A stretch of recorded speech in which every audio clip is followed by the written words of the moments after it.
सीख जो जीवन बदल दे। एक राजा था जिसका नाम रामधन था। उनके जीवन में सभी सुख थे। राज्य का काम काज भी ऐशो आराम से चल रहा था।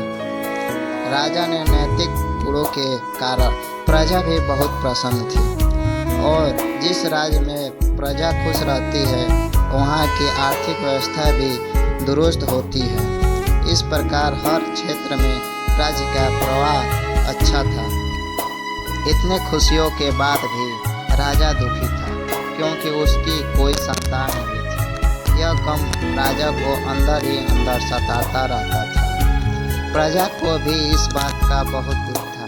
वर्षों के बाद राजा की यह मुराद पूरी हुई और उसे एक पुत्र की प्राप्ति हुई। पूरे नगर में कई दिनों तक जश्न मना। नागरिकों को राजमहल में दावत भी दी गई। राजा की इस खुशी में प्रजा भी झूम रही थी। समय बीतता जा रहा था। राजकुमार का नाम नंद सिंह रखा गया। पूजा पाठ एवं इंतजाम के बाद राजा को संतान प्राप्ति थी, इसलिए उसे बड़े लाड़ प्यार से रखा जाता था। लेकिन अधिक लाड़ प्यार ने नंदन सिंह को बहुत बिगाड़ दिया था। बचपन में तो नंद की सभी बातें दिल को लुभाती थी, पर बड़े होते होते यही बातें बदतमीजी लगने लगती है। नंद बहुत ज़्यादा जिद्दी हो गया था। उसके मन में अहंकार आ गया था।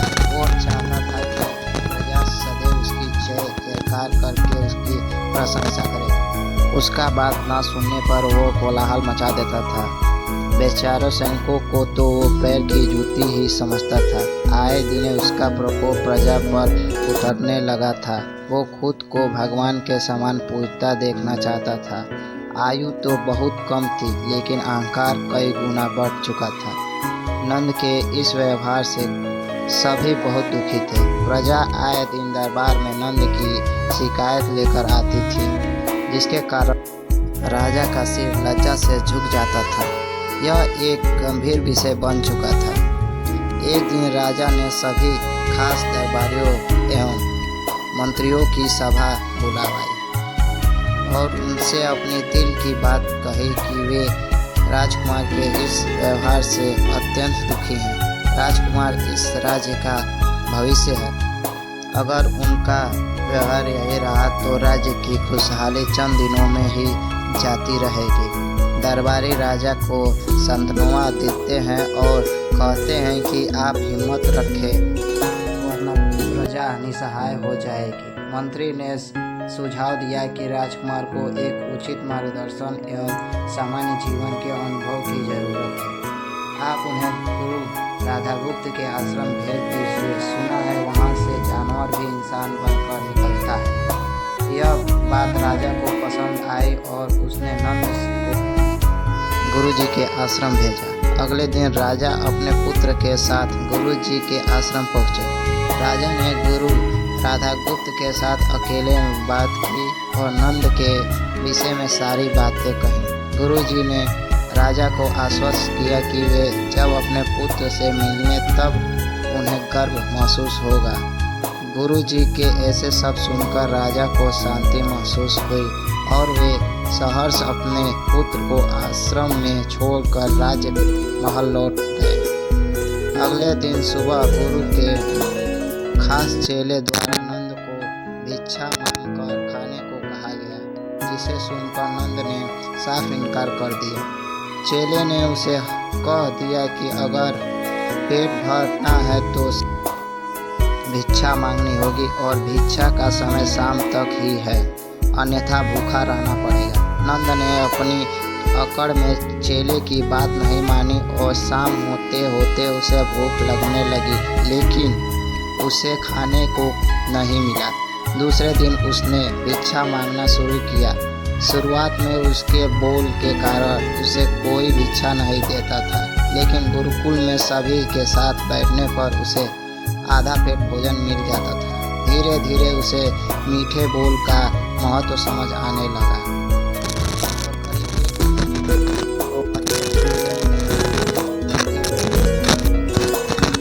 इसी तरह गोकुल के सभी मुनि राजकुमार में बहुत से परिवर्तन किए, जिसे राधा गुप्त जी भी समझ थे कि एक दिन राधा गुप्त जी ने नंद को अपने साथ सुबह सवेरे सैर पर चलने कहा। दोनों सैर पर निकल गए। रास्ते भर बहुत बातें की। गुरुजी ने नंद से कहा कि तुम बहुत बुद्धिमान हो और तुम में बहुत अधिक ऊर्जा है, जिसका तुम्हें सही दिशा में उपयोग करना आना चाहिए। दोनों चलते चलते एक सुंदर बाग में पहुंच गए, जहां बहुत सुंदर सुंदर फूल थे, जिसमें बाग महक रहा था। गुरुजी ने नंद को बाग से पूजा के लिए गुलाब के फूल तोड़ने कहा।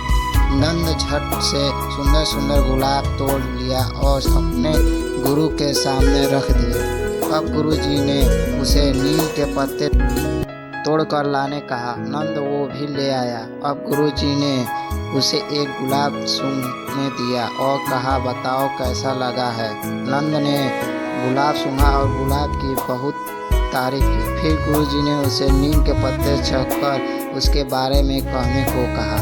जैसे ही नंद ने नीम के पत्ते खाए, उसका मुंह कड़वा हो गया और उसने उसकी बहुत निंदा की और इधर उधर पीने का पानी ढूंढने लगा।